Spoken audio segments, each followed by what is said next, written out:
What's going on, folks? Will Stewart here with Will Stewart 365, and today we are back with another unboxing and first impressions. Today we have got Bleu de Chanel Eau de Parfum, and I've got this in a tester box, obviously, so there's no plastic wrap, but I can guarantee you that I have not yet even smelt any of this DNA. Haven't smelt the EDT, the EDP, or the Parfum.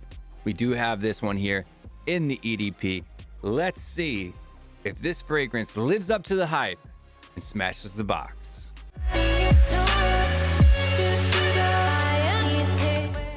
Welcome back to the channel, folks. Thanks everybody for watching. We have surpassed the 500 subscriber mark, and we are sitting right around 555 or something like that. I think 556 at the time that I am recording this particular video and review. Thank you very much for the views as well. Over something like 15,000 views this month. So you guys rock on that one. But the stats are still telling me that we've only got about 3% of our viewers are subscribed to the channel. So I don't know what you guys are waiting for, but hit that subscribe button. Really appreciate it. All of that great stuff. But let's drop all of that meta and let's get into the fragrance. So no plastic wrap. I have not smelled this yet. We are going to open up this tester box. So if you are buying a tester from Bleu de Chanel and you want to make sure that it's original, this is what you should be looking for. This is what the box looks. Plain white all the way around. Nothing on the bottom or the sides. Just a sticker on the front that says Bleu de Chanel Paris, Eau de Parfum, and some other stuff. Made in France, Chanel, blah, blah, blah. Demonstration tester. It's got a barcode, batch code, size and fluid ounces and all that stuff. Not for sale, but I bought it, so obviously they don't follow that rule.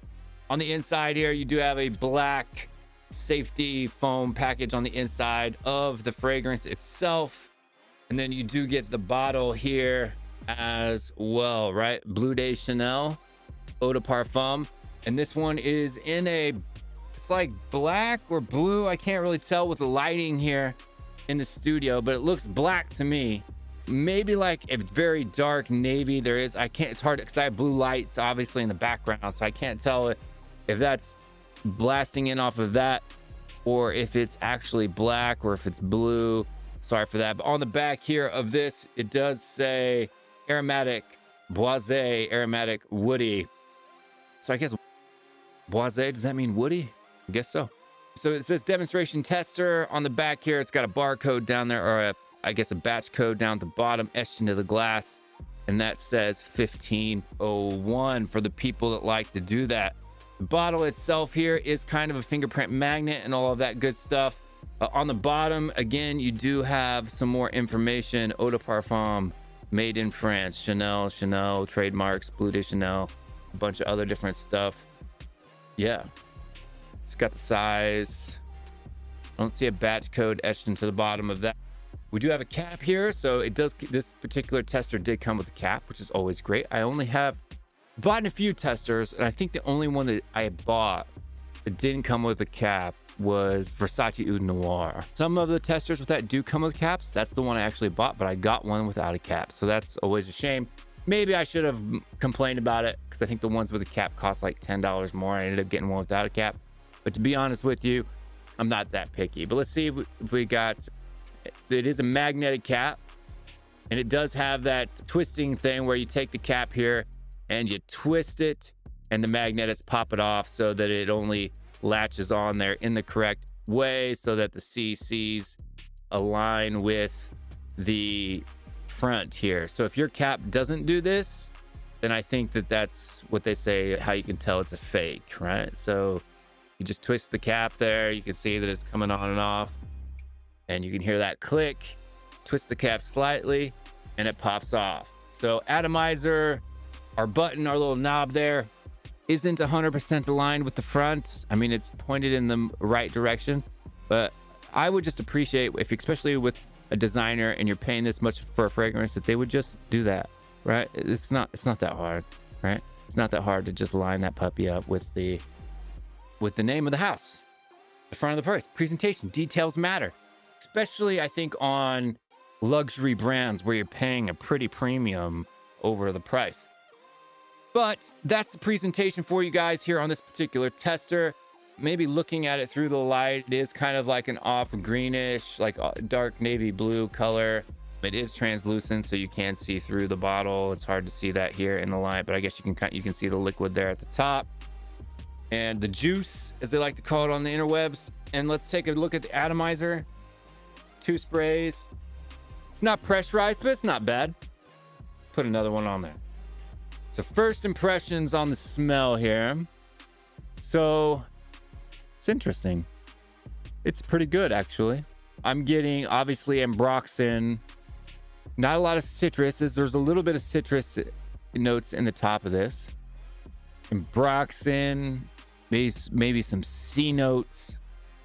Maybe like a bergamot, but it's not. It's a very kind of, the bergamot just kind of sits in the back. It's an aromatic. I mean, really, I'm just getting ambroxan, sea salt, or aquatic notes, sea notes, and maybe a little bit of bergamot in the top, but maybe some musks, but nothing special, really. Like for the price on this, I think I paid $30 for a 100 ml tester of the Eau de Parfum. That's not cheap. Full presentation is probably going to get you close to 180 or something, 150. I don't know. Let's spray some on skin. I'm not wearing a fragrance today, so we'll give us 3 little sprays there on that arm. And then off skin, obviously I'm getting an alcohol blast. Skin takes a little bit longer to absorb that alcohol smell. Okay, so on my skin, the ambroxan is maybe dialed back a little bit, and I'm getting more of that citrus, that bergamot off the top. So the ambroxan's still there, but it's not as strong or as forward. The bergamot sticks out more. It's almost like the ambroxan is lifting that citrus off the skin. That makes sense. I don't know if that's a real thing or not, but that's what, compared to what I was smelling on paper and what I'm smelling on my skin, that's the vibe that I'm getting, right? So take that for what it's worth. Is it a good smell? Yeah. Do I think it's worth the price? Maybe not. It doesn't jump out and grab. Let's grab Dior Sauvage, the big boy, the big blues. We'll turn this into a battle of the big blues. And we'll see. I'll spray that one on this arm here, and we'll see which one I think has a better opening. And then as I talk about the Sauvage on this arm, we can get into the dry down, or a little bit of a dry down. Obviously, it's not if it can be like a full hour or anything like that, but a little bit of the dry down on the Bleu de Chanel, and we'll see. I mean, those are the only 2 that I'm really going to compare it against. Let's grab that one and compare them. Battle of the Blue. So on the Dior Sauvage, I got this one in the Eau de Parfum as well. So we got Eau de Parfum versus Eau de Parfum. And this one as well, twist off magnetic cap. Although the magnetic cap on this one seems to be a little bit lighter. It's not as poppy. It's not as strong of a magnet. You can even hold this one by the cap here. You can hold this one by the cap as well, but it just comes off quite a bit easier. But let's grab this one here. We're going to spray this one on this arm. The atomizer on the Dior is better. And then in the air, I'm enjoying the Dior Sauvage better than I am the Bleu de Chanel. This one has been sprayed before. It has been sitting on the shelf. There is air inside the bottle after priming the atomizer. So this one, because to be honest with you, it's smelling a little bit better than it did in my first impressions, at least on the air there.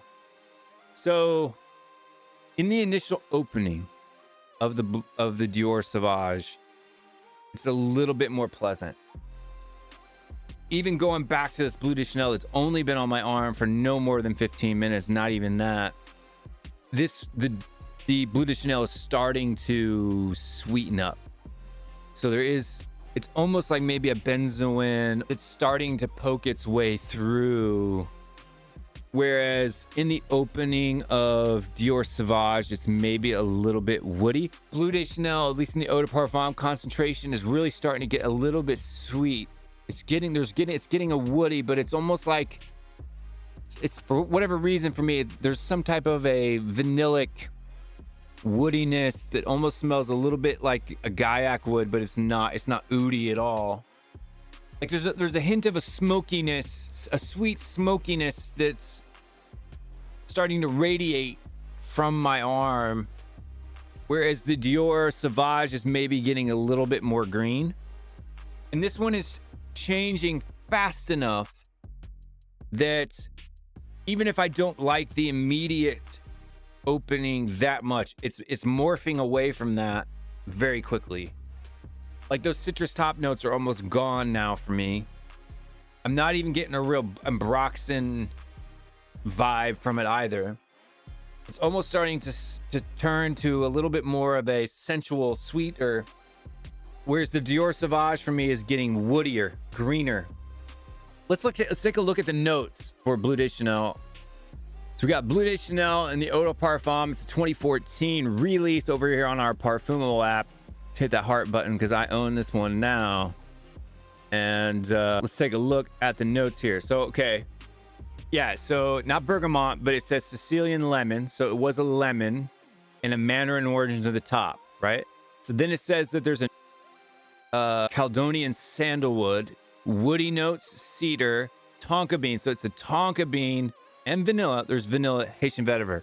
Yeah, so I was off on the types of woods that it was, but so it's that tonka bean and those woody notes in the mid mixed with that vanilla.